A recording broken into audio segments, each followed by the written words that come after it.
Ahora, los textos que vamos a volver a leer son en el capítulo 3 de Filipenses, en donde aquí tengo dos versiones. La antigua dice, resta, hermanos, el primer versículo, que os gocéis en el Señor.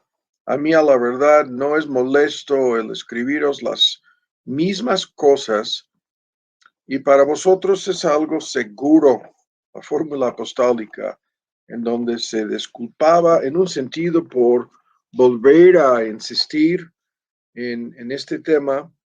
Y en su capítulo 4 tenemos en el versículo 4 la misma fórmula, y la lectura en la versión antigua dice 4:4, gozaos en el Señor, y se agrega la palabra siempre.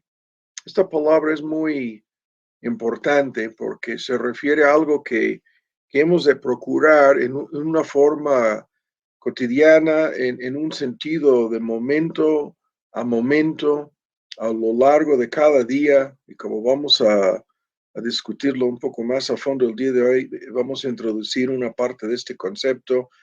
Dice, gozaos en el Señor siempre, y otra vez digo, que os gocéis.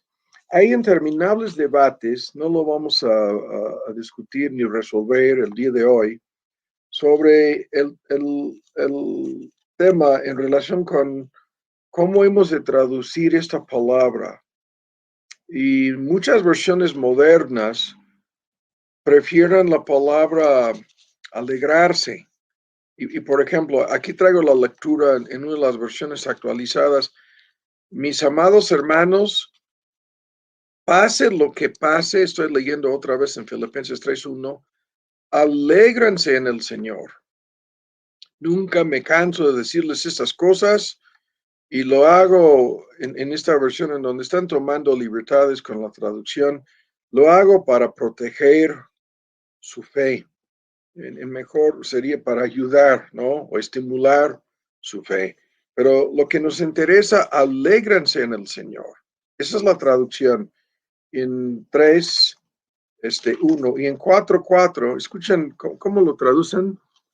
Estén siempre llenos de alegría. Están poniendo en los dos textos lo que estoy comentando aquí. En vez de la palabra gozo, es la palabra alegría.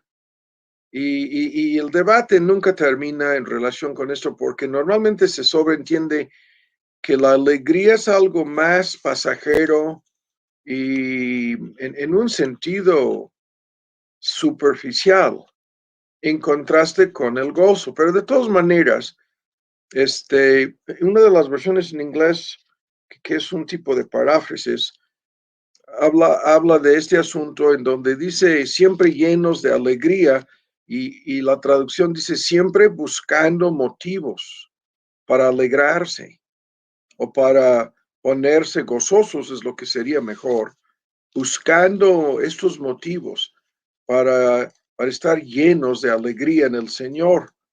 Y lo repito, alégranse. Y este texto lo estamos, hay muchas cosas que vienen antes y después en Filipenses que no podemos abarcar en este mini estudio, en estos, son como cápsulas, ¿no? Que estamos realizando entre semana, en relación con nuestro tema. Pero vamos a comenzar de nuevo a discutir esto el día de hoy. Y el primer comentario se vincula con lo que vimos hace 8 días, ¿no? Cuando vemos estos textos, gozaos siempre, una de las traducciones en inglés, en vez de poner la palabra siempre, dice en toda circunstancia. Y esto es de mucha ayuda. Y es un gran desafío para nosotros gozarnos en todas las circunstancias de la vida, siempre, esa es la traducción, pero en cualquier circunstancia, dando a entender que obviamente que en las circunstancias difíciles, esto es un deber, y como vamos a ver en un momento, es una responsabilidad. Los textos que hablan así son muchísimos. Hemos visto en Romanos 15 que el Dios es una oración, el Dios de esperanza que nos llene de gozo y paz. ese tema de la paz es un tema que vamos a ver próximamente un domingo en relación con incluso la llenura del Espíritu, pero se combinan las dos cosas, la plenitud de gozo y paz creyendo. Luego, el reino de Dios no es comida ni bebida, sino, y se combinan las dos cosas, paz y gozo en el Espíritu Santo. En Romanos 14, la misma fórmula. Es una fórmula muy fuerte. Y como ya sabemos, debemos regocijarnos porque nuestros nombres están escritos en el cielo. Eso es un motivo, como vamos a ver más adelante, de regocijo, de felicidad o de alegría en forma continua en la vida cristiana. Pero comencemos otra vez con este asunto en lo que vimos hace 8 días en forma negativa en relación con el gozo falso que estábamos señalando. No vamos a repetir los puntos. Hay que agregar a este paquete del gozo falso que vemos en el mundo lo siguiente. En un contexto cristiano hay muchísimo gozo falso. No es algo exclusivamente que vemos en la gente mundana que andan buscando incansablemente algún motivo para ser felices o gozosos, sino es un tema que vemos en muchos grupos, y ya entendemos los grupos carismáticos, los grupos pentecostales, enfatizan esto en una forma exagerada, y en realidad es un tema que vamos a ver, un comentario sobre esto el domingo. Lo que promuevan es un tipo de emocionalismo, y en realidad en muchos casos se trata de un juego o manipulación psicológica de sus feligreses incluso. Y este tema, estos mandamientos no tienen nada que ver con una manipulación emocional, menos psicológica, de la gente. Ni siquiera se trata, algunos lo pintan como si esto fuera un tipo de pensamiento positivo, menos. No se trata de un tipo de pensamiento positivo. Y en ese sentido, los que manejan el asunto así están errados, no comprendan lo que vamos a ver más adelante, no entienden en muchísimos casos las bases, ni la fuente, ni el origen, ni la causa de este gozo. Pero el punto negativo es importantísimo. No estamos tratando de proporcionar una fórmula mágica como si fuera un tipo de escapismo. No es una forma para huir o salir o escapar de la realidad del mundo caído en que vivimos. No estamos hablando de lo que vemos en tantos casos, ¿no? En estos grupos, en donde la gente anda como si estuvieran esforzándose. Y vean, el lenguaje mismo nos alerta de que algo está mal en estos grupos. Pretendan o tratan de dar la apariencia es una apariencia externa, de alegría, de gozo, de felicidad, y en un sentido de andar así, cantando, como si estuvieran divirtiéndose. Y esto no tiene nada que ver con nuestro tema. El gozo verdadero no es el resultado de una manipulación, menos de dejarnos llevar por la música, por el ambiente en el culto, por algún estímulo artificial. Y estos estímulos artificiales los vimos en la lista de puntos en los cuales el mundo anda buscando el gozo que calificamos como falso. Si este gozo es falso en el mundo inconverso, ¿cuánto más es algo falso en el mundo evangélico cristiano de hoy? Estos programas en la televisión, es increíble, ¿no? La sonrisa, es una manipulación, y lo que nos interesa aquí es la verdadera cosa, el verdadero gozo. Y es en ese sentido que los debates son muchos. Hay muchísimos debates sobre el punto que mencionábamos anteriormente, hasta cuál punto no debemos confundir el gozo con la alegría, con el simple hecho de sentirnos alegres. Y lo vuelvo a decir, la alegría es algo que viene y se va, y es algo mucho más controlado por las circunstancias, por lo que sucede, por lo que nos está pasando en el momento. Pero en relación con nuestro tema estamos hablando de algo más profundo, algo más sólido, algo, el contraste, siempre felices, no, pero siempre gozosos, a pesar de lo que sucede. Y en este sentido, este gozo es algo basado en la verdad, en las promesas, en el juramento, en la palabra, en la obra de Dios, en nuestras vidas, en nuestros corazones. Y es algo como vamos a ver un momento, que tiene bases sólidas. Estas bases sólidas no cambian, no están sujetos a cambio, no son bases variables como lo que sucede con la alegría o las circunstancias agradables. Dios quiere que estemos gozosos. Ahora, en nuestro tema del próximo domingo vamos a discutir una parte de este asunto de la llenura y la plenitud del Espíritu en relación con nuestras emociones. Vamos a dar un análisis de este paquete emocional que es importantísimo entender, pero el gozo es una parte de este paquete. El gozo es una emoción profunda basada en la verdad de Dios. Los incrédulos andan buscando alegría, felicidad y gozo y nunca lo encuentran porque no tienen estas bases. Están buscando algún pretexto, algún motivo, algún estímulo, desde el vino hasta las drogas, hasta todo tipo de placeres y diversiones, incluso el materialismo. Están buscando por todos lados algo que les pueda ayudar a olvidarse de sus problemas, de su insatisfacción, de su falta de felicidad. Están buscando incluso la paz, incansablemente buscan estas cosas. Están constantemente buscando la felicidad, pero ven cómo lo estoy diciendo, constantemente buscando algo que no encuentran en este mundo. Es más, lo que encuentran es, lo vimos la semana pasada, es momentáneo y pasajero en el mejor de los casos, porque no tienen bases, no tienen motivos verdaderos para gozar, para ser alegres o felices. Su gozo es superficial, artificial, no permanece. Incluso lo comentábamos la semana pasada, lo veremos el domingo.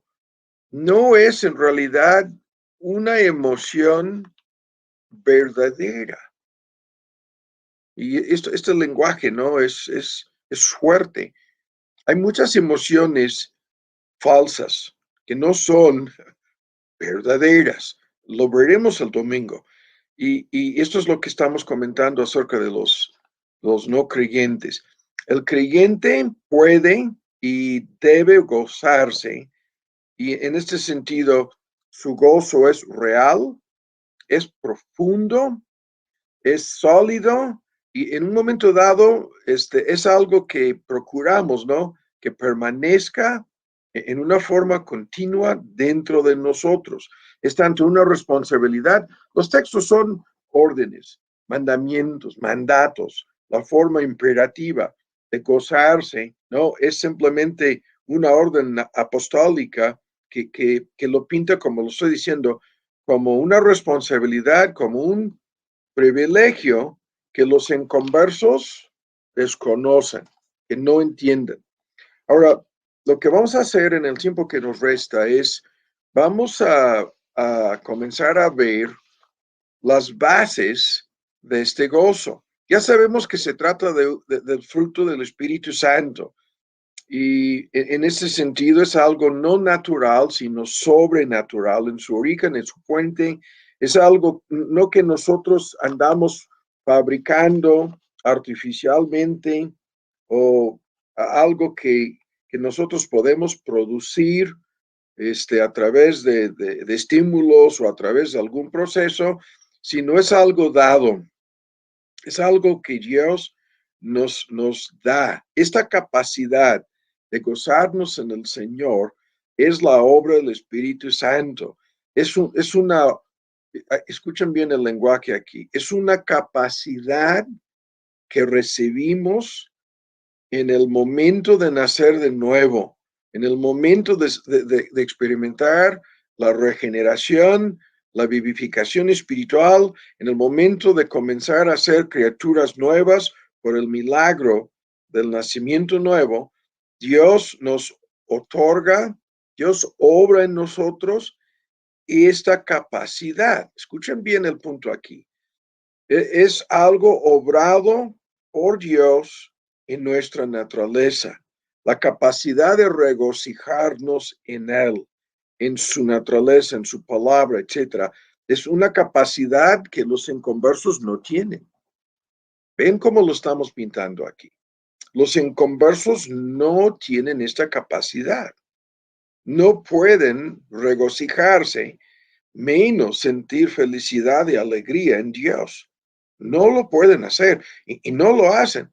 Esto es una virtud, es una obra del Espíritu Santo, es una parte de la renovación de nuestra naturaleza, es una parte incluso de lo que se perdió en la caída, la imagen moral y espiritual de Dios en el hombre. Esta imagen incluye la capacidad de gozarnos en Dios, de disfrutar. ¿Qué es lo que dice la cita más conocida de uno de los catecismos de la época de la Reforma? El fin principal del hombre es glorificar a Dios y gozar de Él. Lo vuelvo a decir, el fin principal del hombre, glorificar a Dios y gozar de Él para siempre. Eso es lo que dice, ¿no? El Catecismo Menor, en distintas versiones, la misma fórmula. Gozarnos de Él es el fin principal del hombre. Y este gozo, lo vimos en el estudio anterior, se define como una emoción, pero lo sigo diciendo, es más que una emoción. No estamos profundizándonos el día de hoy en los detalles aquí. Es una emoción basada en la posesión de algo o la expectación de recibir algún bien. Ese bien en el contexto espiritual es Dios mismo. Es la posesión de Dios mismo y es la expectación de recibir el cumplimiento de cada una de sus promesas en nuestras vidas. De ahí viene la palabra gozar en el sentido espiritual, que se entiende como deleitarse, disfrutando de Dios, regocijarse, alegrarse en Él. En la forma de un sustantivo se traduce como júbilo en Dios, deleite en Dios, felicidad en Dios. Eso es lo que sentimos. Y la Biblia lo explica en estos términos. Lo sigo diciendo. Es la capacidad que Dios nos otorga en el nacimiento nuevo, que en la medida en que lo vamos experimentando y practicando y desarrollando, ven los términos aquí, porque esto se convierte en un hábito, en lo que podríamos llamar una de estas costumbres santas. Es un hábito de vida que algunos lo relacionan con un estado de mente, aunque esto es complicado, porque es más que un estado de mente. Otros hablan de una perspectiva de vida y esto también es una parte del asunto, pero como es una profunda emoción, es más que un estado de ánimo, más que un estado de mente, más que una perspectiva de vida, lo sigo diciendo, es un fruto del Espíritu Santo que Dios produce milagrosamente en nosotros. Y a la luz de lo anterior, escuchen, se trata de algo más que pasajero en nuestras vidas y se convierte en conformidad con estos textos que hemos citado ya tantas veces, se convierte en un deber, una responsabilidad, en un sentido, una obligación. La mejor palabra es una disciplina espiritual. Una disciplina espiritual es algo que hemos de practicar. Por eso el término hábito, ¿no? El hábito de regocijarse en Dios. Es una disciplina que hemos de practicar cotidianamente, regularmente, de momento en momento. Y en este sentido, la conclusión aquí, y ese es un punto al cual volveremos, pero la conclusión aquí es muy importante. Escuchen bien. Este gozo es una elección. ¿Qué quiere decir eso? Esa es la conclusión. Es una decisión. Tú y yo tomamos la decisión de gozarnos en el Señor. En ese sentido, es una elección. O sea, estamos tomando la decisión, estamos, en ese sentido, estamos manifestando que somos personas decididas a gozarnos en Dios en cada momento, en cada instante.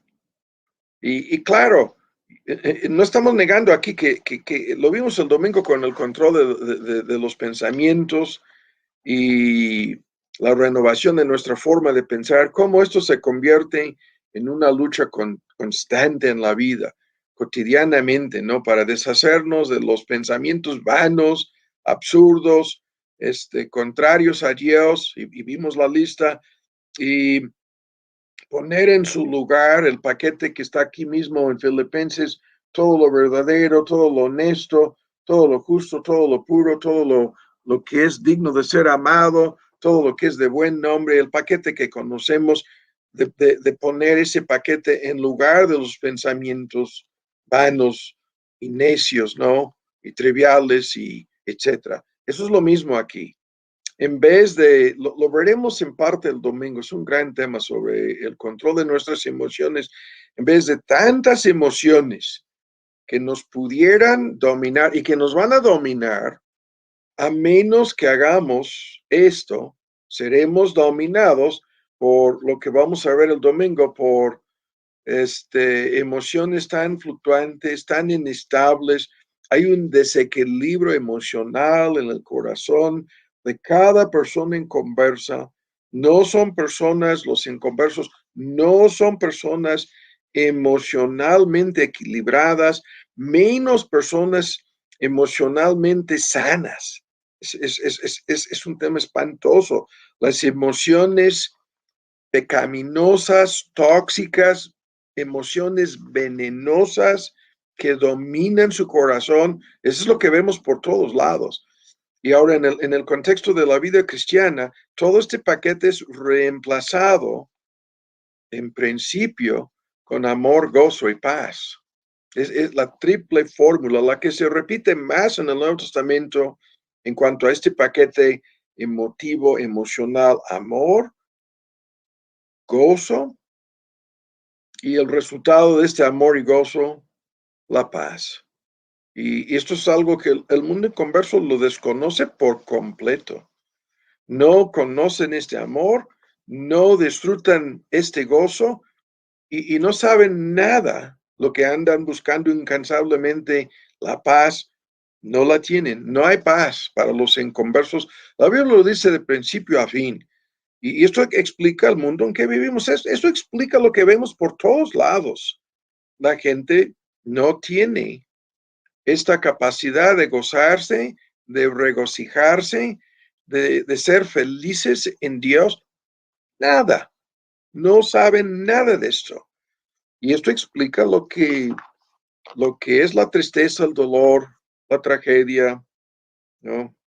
Culminándose en tantos casos de personas que tienen que acudir al psiquiatra, al psicólogo, al médico, y tan solo con pastillas, tan solo con algún estímulo artificial, sean los vicios, sea todo lo que sabemos, el circo, del entretenimiento y los medios de comunicación, o la música, como veremos el domingo, así andan buscando constantemente el amor, el gozo y la paz que no tienen y que no pueden tener.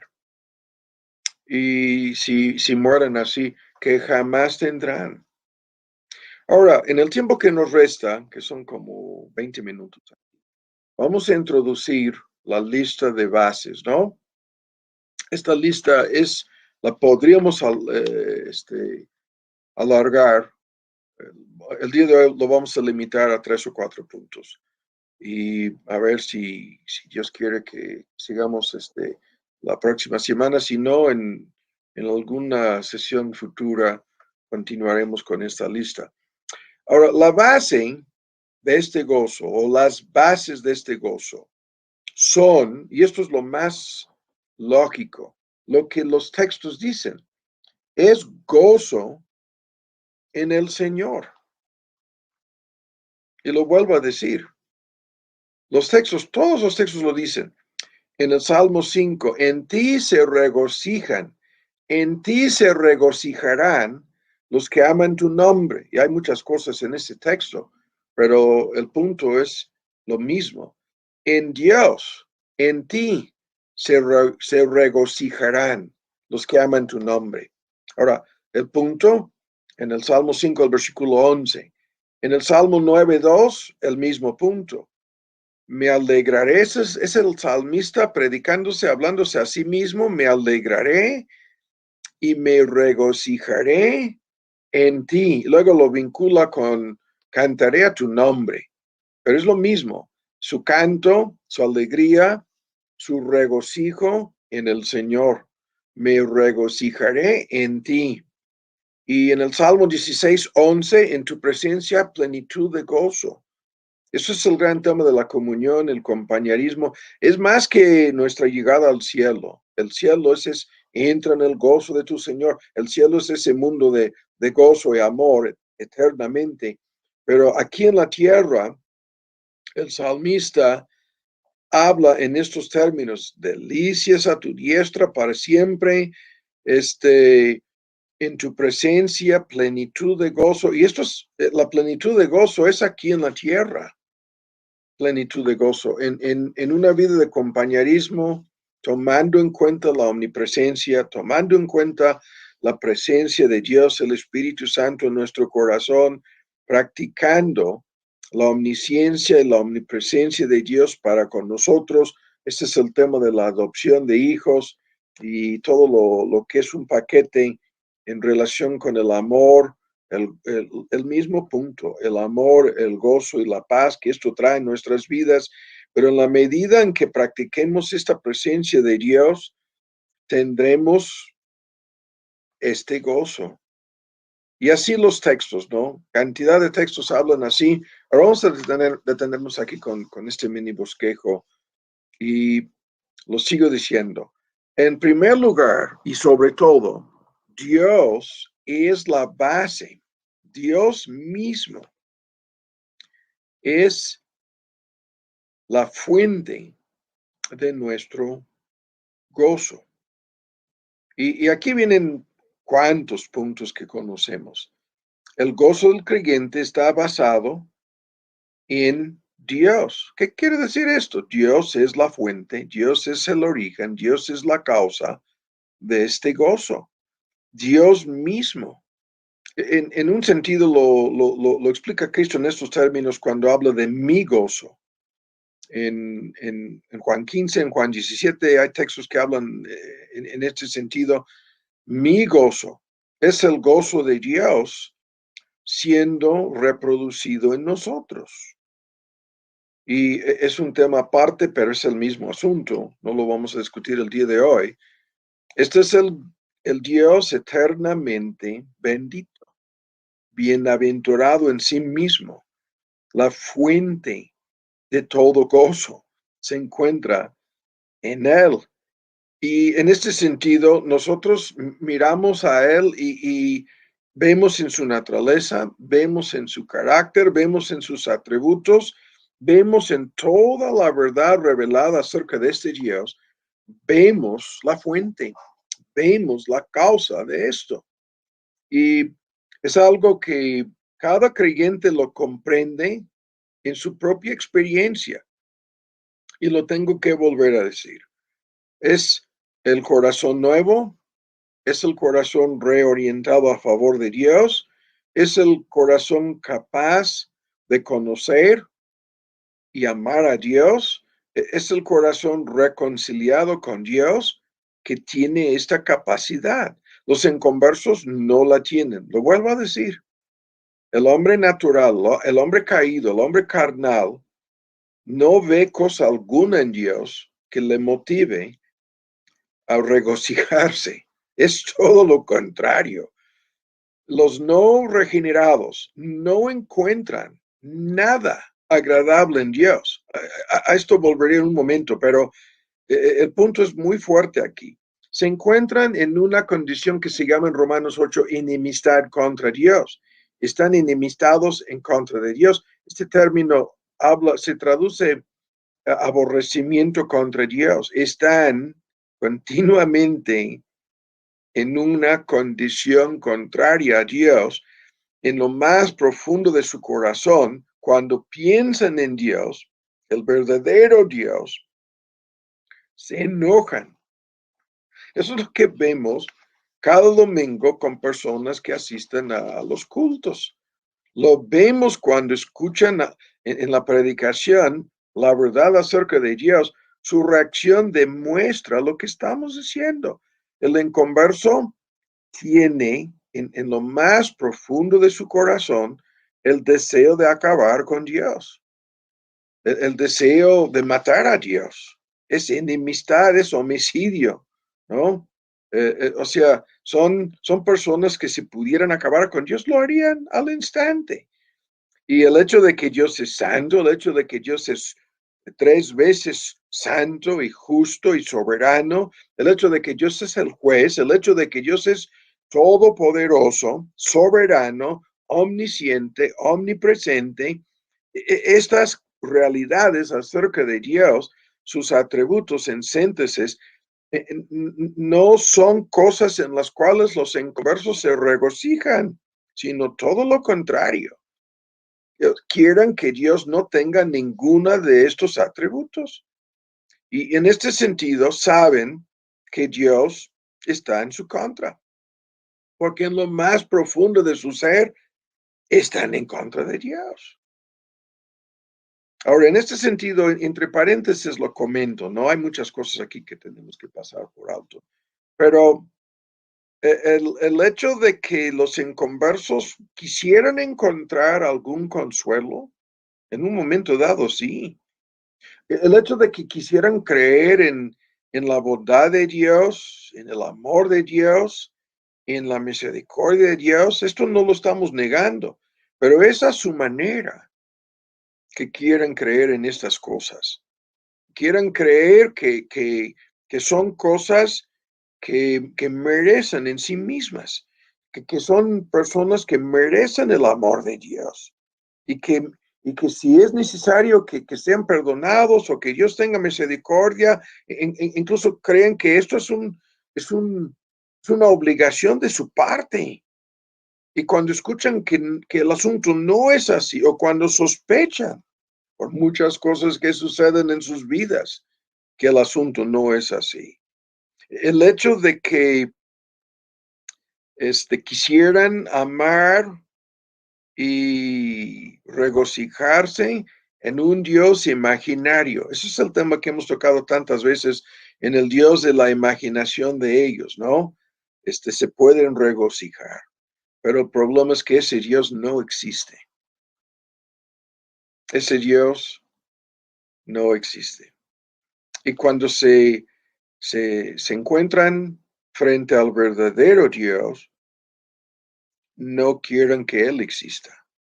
Ese es el problema, ese es el dilema en que se encuentra. El creyente se regocija desde un principio en el hecho de que Dios es Dios, en la existencia misma de Dios.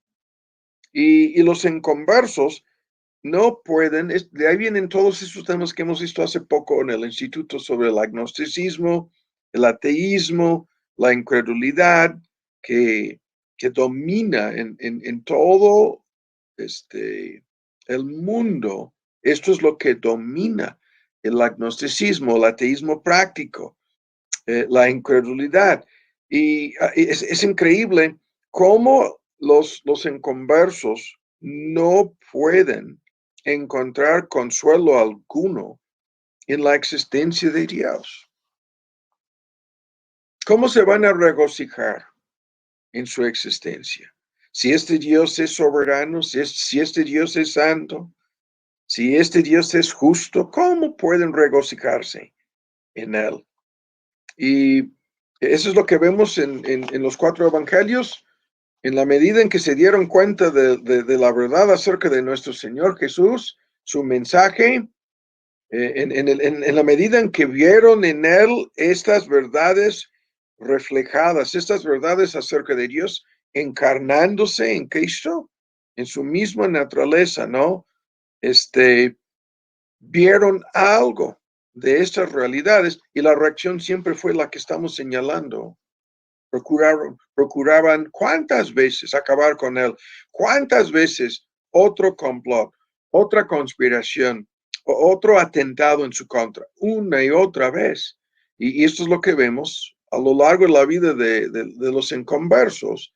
Todo esto está sucediendo en su mente, en sus emociones.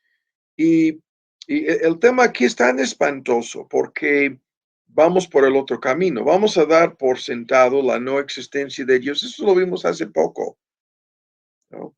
Y si Dios no existe, entonces no hay sentido. No. Si Dios no existe, no hay significado tampoco. Si Dios no existe, no hay propósito alguno en lo que sucede en este mundo. No hay sentido, no hay significado, no hay propósito.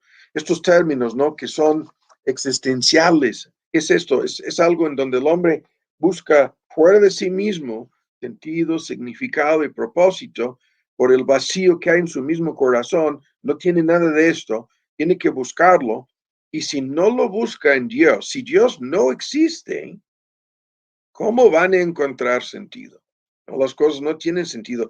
En tal caso, sin Dios el hombre no es más que un animal sofisticado, la mona que se viste de seda, es la mona que se queda, sigue siendo un animal. En ese contexto, vivirá y morirá como un animal. La vida eterna no existe. Si Dios no existe, ni siquiera el bien y el mal existen. Y los que andan quejándose por toda la maldad y todo el pecado y todo lo que está mal en el mundo, si no creen en Dios, ¿por qué se quejan? ¿En contra de quién están quejándose? Reclamar, no, si Dios no existe, incluso pintándose como víctimas de quién, si Dios no existe. ¿Cómo pudieran ser víctimas de Dios? No, si Dios no existe, el hombre no existe, porque vive y muere sin sentido, sin significado y sin propósito. Vanidad de vanidades, dijo el predicador Salomón, todo vanidad. ¿Y habrá gozo en eso? No, tan solo una tragedia gigantesca, nada más. En tal caso nos hubiera sido mejor no haber existido. Si Dios no existe, sería mejor que tampoco existiéramos nosotros. No sé si me explico. En relación con estas cosas. No, pero el hecho de que Dios existe, esto para el creyente es una fuente inagotable de gozo.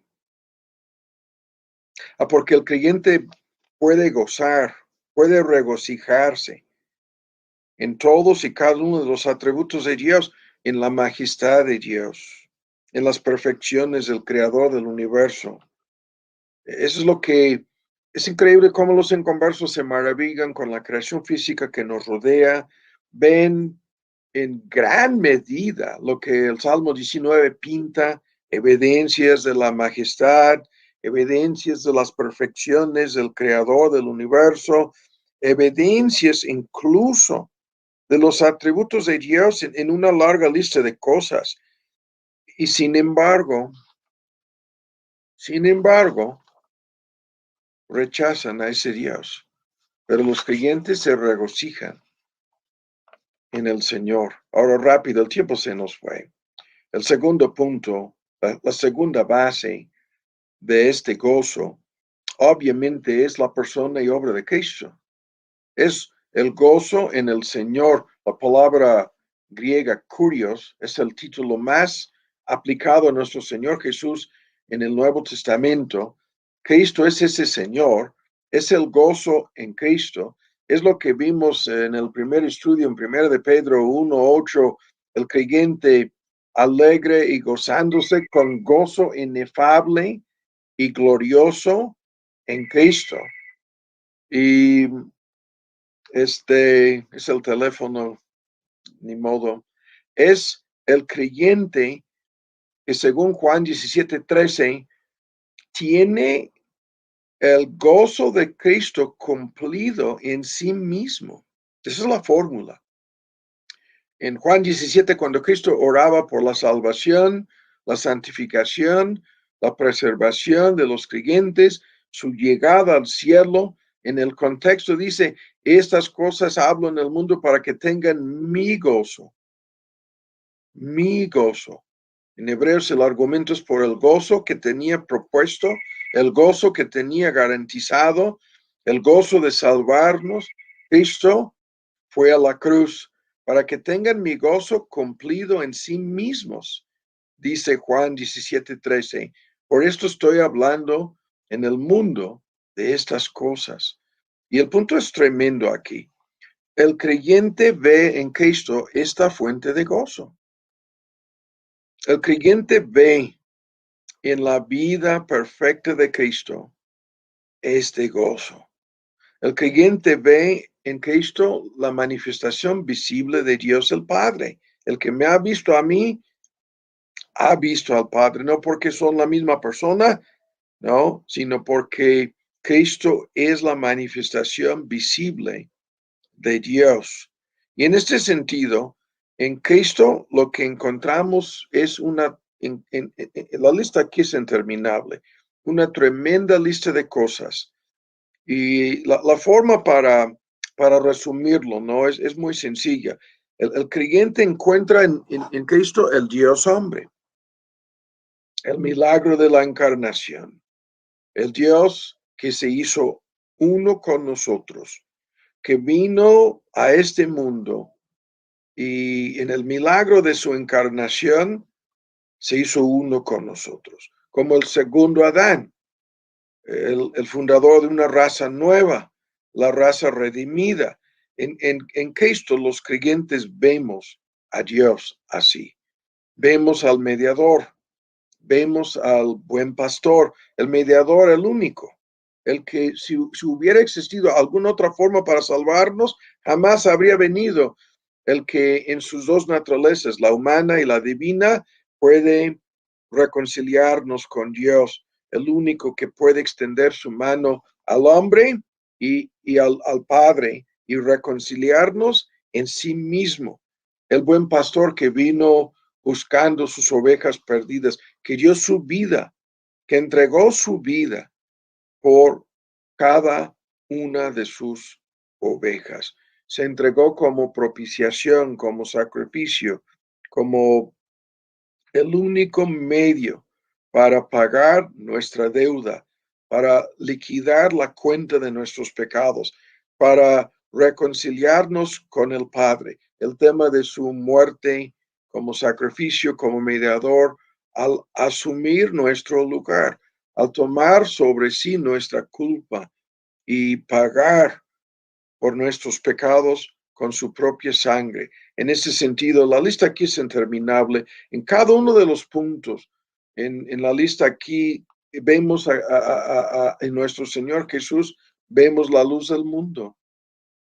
Y este tema es tan profundo, va por muchos caminos. Toda la luz que hay en este mundo, en sentido espiritual, es un modismo la palabra luz, en contraste con las tinieblas o la oscuridad. Toda la luz que hay en este mundo procede de la persona y obra de Cristo. Y Él se identifica como la vida, la única vida, la vida eterna, la fuente de vida está en Él. El camino, el único camino al cielo, el único camino al Padre es Cristo Jesús. Toda la lista, yo soy la vida, yo soy el camino, yo soy la verdad encarnada. Es lo mismo en relación con toda la verdad, la verdad que importa está encapsulada en Cristo, procede de Cristo. Él es el único Salvador, el único Señor. Y en ese sentido, cuando miramos a Cristo, la reacción instintiva de nuestro corazón es esta. Nos llenamos de gozo inefable, inexpresable y glorioso. En este sentido, miramos a Dios en Cristo y vemos al Dios reconciliado.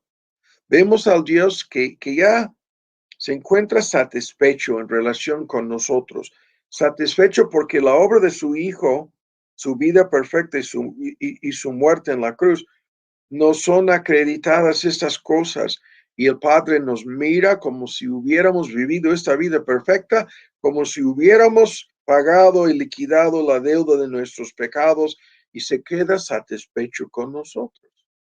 En Cristo miramos al Dios misericordioso, el Dios dispuesto a salvar, el Dios dispuesto a perdonarnos, el Dios que nos ama tanto, que envió a su Hijo para perdonarnos, que envió a su Hijo para salvarnos. Y la lista aquí nunca terminaría si fuéramos a darle seguimiento. El punto sigue siendo, cuánto gozo. Lo anunciaron los ángeles. Y en ese sentido, lo dejamos, ¿no? Cristo es esta fuente de gozo.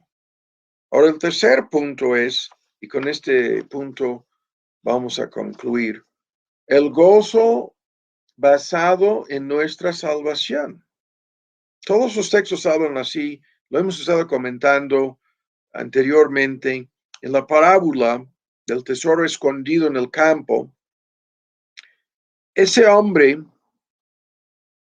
encuentra este tesoro escondido en el campo y lo encubre, y el texto dice, y de gozo de ello. Esa es la versión antigua. El gozo que se encuentra en este tesoro, que es la salvación. En base a este gozo, va, vende todo lo que tiene y compra aquel campo. Eso es lo que la descripción ilustrativa, gráfica en la parábola dice en Mateo 13, ¿no? Ahora, ¿qué quiere decir esto? Es el comienzo de gozo. Y los textos hablan así. En el que hemos citado ya repetidas veces, gozaos de que vuestros nombres están escritos en los cielos. En el texto en Pedro, con gozo inefable y glorioso, obtienen el fin de vuestra fe, la salvación de vuestras almas. Este es el punto más fácil de entender, porque la salvación a fin de cuentas significa, ¿qué significa la salvación? ¿Por qué nos interesa tanto la salvación de nuestras almas, no? ¿Por qué hablamos constantemente de la salvación por gracia. ¿Y por qué insistimos tanto en los que se pierdan y se mueran perdidos, no? Porque la salvación, a fin de cuentas, significa escapar de la miseria más grande posible. Escapar, o sea, librarnos, ser librados, rescatados, salvados de la miseria más grande posible, la perdición eterna. Y la salvación significa entrar a la felicidad más grande posible. Dos cosas están sobre la mesa siempre en esto. Hay una miseria eterna y hay una felicidad eterna. Y la salvación nos libra de esa miseria eterna y nos garantiza la felicidad eterna. Y esto es algo del cual siempre tenemos que acordarnos, recordarnos. En ese sentido, esta salvación es el comienzo del cielo en la tierra. Es el comienzo del gozo. Los goces del cielo comienzan aquí en la tierra. En este sentido, cuando hablamos de esto, la ilustración es tan importante. Los creyentes en la tierra comienzan a experimentar este milagro, este fruto del Espíritu, esta capacidad sobrenatural de gozarnos en Dios con el mismo gozo de aquellos que ya están en el cielo. Es el mismo gozo del cielo. Es diferente aquí en la tierra tan solo en su esencia, tan solo en su grado, ¿no? Es decir, no sentimos ese gozo en la misma esencia o en el mismo grado en que lo vamos a experimentar entrando al cielo. Claro que no, porque aquí estamos rodeados de tantos obstáculos y como vamos a ver en otro estudio, hay muchos obstáculos, muchos impedimentos, muchas cosas que tenemos que superar en esta vida y son obstáculos que impiden nuestro gozo. Pero escuchen bien, este gozo es el comienzo del cielo aquí en la tierra y el argumento es uno que ya conocemos. Este gozo ahora es por medio de creer. Este gozo no es viendo, sino creyendo la verdad. No es llegando al cielo, sino creyendo la verdad acerca del cielo. Y la distinción, es la distinción en Romanos 15, llenos de gozo, creyendo, dice, la verdad. Y en este sentido, lo que vamos a decir es algo muy sencillo. El gozo que tendremos en el cielo será por medio de ver estas realidades. El gozo que tenemos en la tierra es por medio de creer en estas realidades. De eso se trata. Y en este sentido, este gozo es la fuente de este gozo, es la realidad de nuestra relación personal con Dios. El hecho de conocer a de veras a Dios, el hecho de tener una relación personal, íntima con Él. Y hay un argumento aquí que vamos a dejar pendiente. Este punto, la salvación, es más de lo que parece ser, porque en esta salvación llegamos a la fuente de nuestro ser. No llegamos a un medio, sino a la fuente, al fin por el cual fuimos hechos. Fuimos creados para conocer a este Dios. Y en este sentido, la salvación es algo, lo vamos a dejar, pero es algo que nos conduce al porqué de nuestra existencia. Y es el fin, así lo voy a decir. La salvación, en el sentido de conocer a de veras a Dios y tener esa relación con Él, es el fin principal de nuestra existencia. Por este mismo punto, ¿no? Cuando Pablo habló de este asunto en este texto tan discutido. Dijo, nosotros asimismo, los que estamos en este tabernáculo, gemimos agravados porque no quisiéramos ser desnudados, sino sobrevestidos, para que lo mortal sea absorbido por la vida. Y cada palabra es importante. Pero el punto, el que nos hizo para esto mismo es Dios, el cual nos ha dado la garantía, la prenda, el enganche, el depósito de su Espíritu Santo. Y el argumento es, fuimos hechos para esto. Y con razón, se convierte en una fuente de gozo. Y termino con el último punto. Este gozo, en tantos textos, está relacionado con nuestra salvación, sí, pero en la medida en que esto sea real en nosotros, nos obliga a buscar la salvación de otros.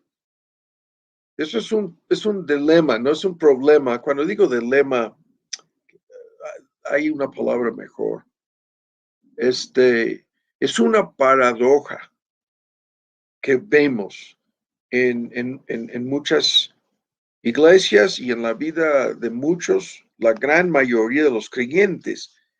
El hecho de que se contentan con su propia salvación, aparentemente no preocupándose tanto por la salvación de los demás.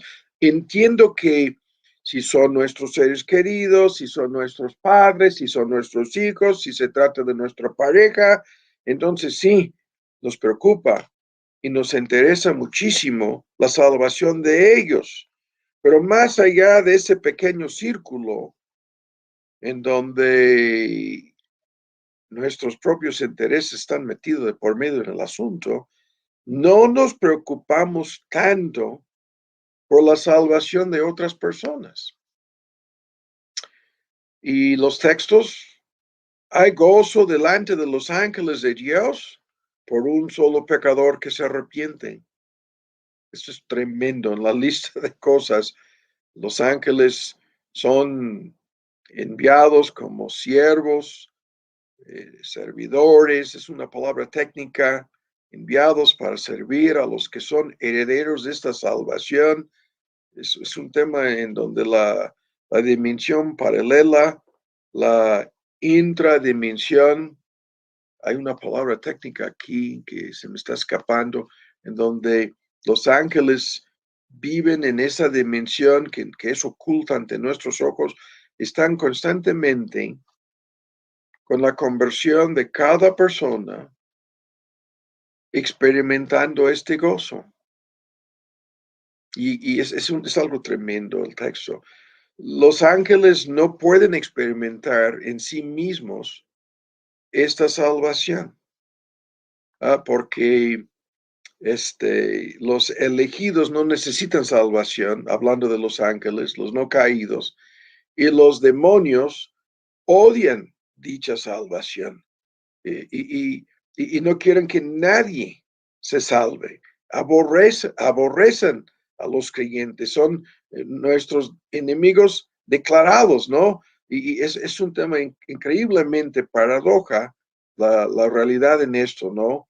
Es algo en donde los ángeles santos se regocijan delante de Dios por un solo pecador que se arrepiente, que experimenta esta salvación. Y aquí lo vamos a dejar. La relación entre este gozo y la salvación de otras personas es un tema principal en Filipenses. Amados, queridos, gozo y corona mía. Ustedes son una parte de mi gozo.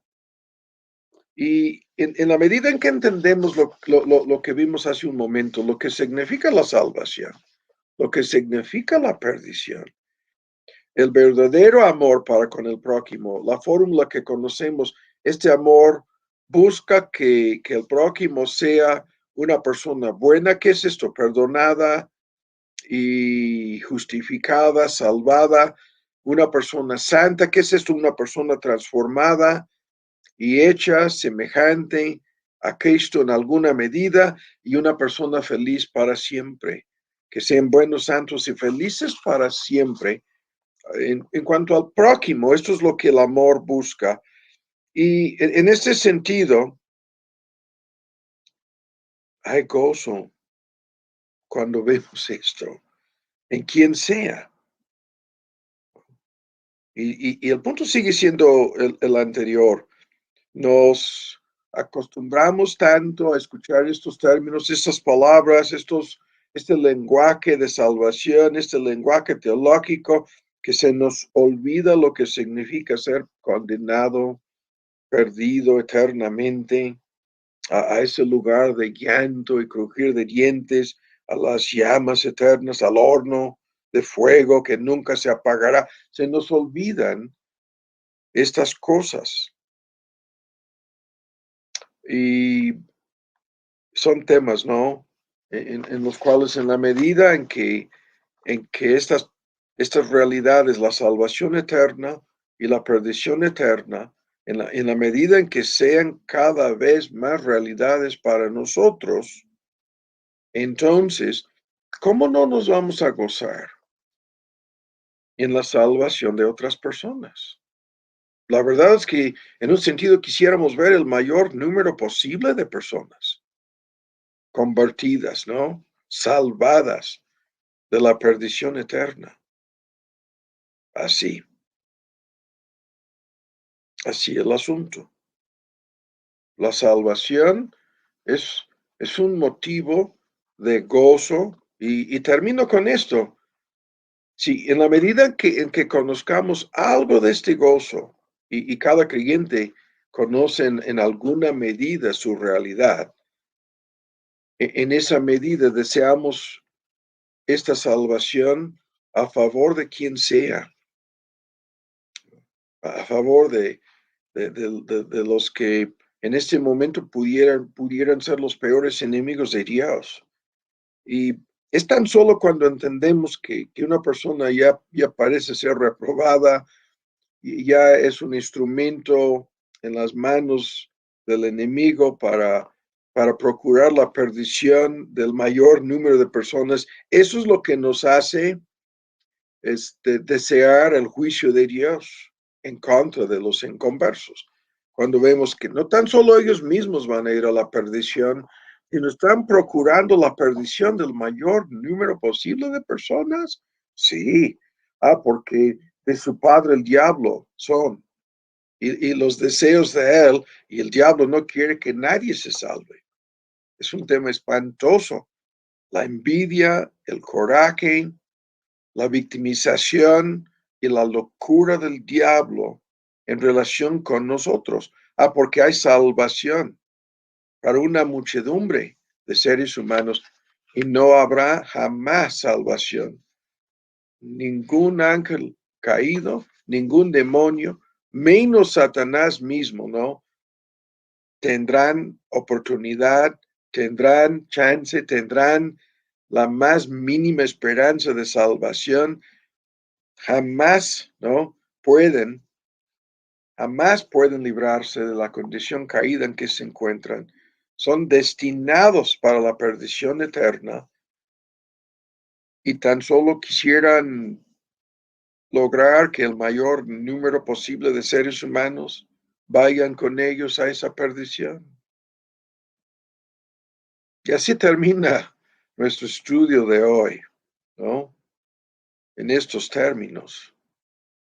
Por un lado, gozo inefable y lleno de gloria en el caso de cada creyente. Y termino diciéndolo, en el caso de cada incrédulo, inconverso, no creyente, incrédulo, lo vuelvo a decir, no creyente, todo el mal, o sea, lo voy a decir en esta forma, todo el gozo temporal, pasajero, momentáneo, que experimentan en esta vida, por más superficial, más trivial, más falso que sea ese gozo, se acabará para siempre. cuando parten de esta vida y cuando son reprobados eternamente por Dios. Así terminarán. Y son dignos de lástima de nuestra parte, ¿no? Para los creyentes, todo el mal que pudiera sucedernos, ¿no? Es aquí y ahora, y se acabará para siempre. Y para los inconversos, todo el dolor, el sufrimiento, el llanto que tienen en esta vida, y es un paquete enorme que se va creciendo en la medida en que se acerca a la muerte. Es el comienzo de un mundo en donde no hay gozo, no hay alegría, no hay felicidad, ni habrá para siempre. Padre, te damos las gracias por el tiempo, por el tema que hemos visto, y te pedimos que sea de provecho para cada creyente, que nos ayudes a dormirnos, descansar en esta noche, pensando y reflexionando y experimentando en alguna medida el gozo del Señor. Y por este privilegio, por este deber, por esta responsabilidad que es nuestro deleite, te damos infinitas gracias, porque sabemos que Cristo es nuestro gozo. Por los que no te conocen, te pedimos para que sean advertidos una vez más y que esto sea un motivo de gracia para que buscan a Cristo y encuentran la salvación eterna en Él. Te lo pedimos en su nombre. Amén.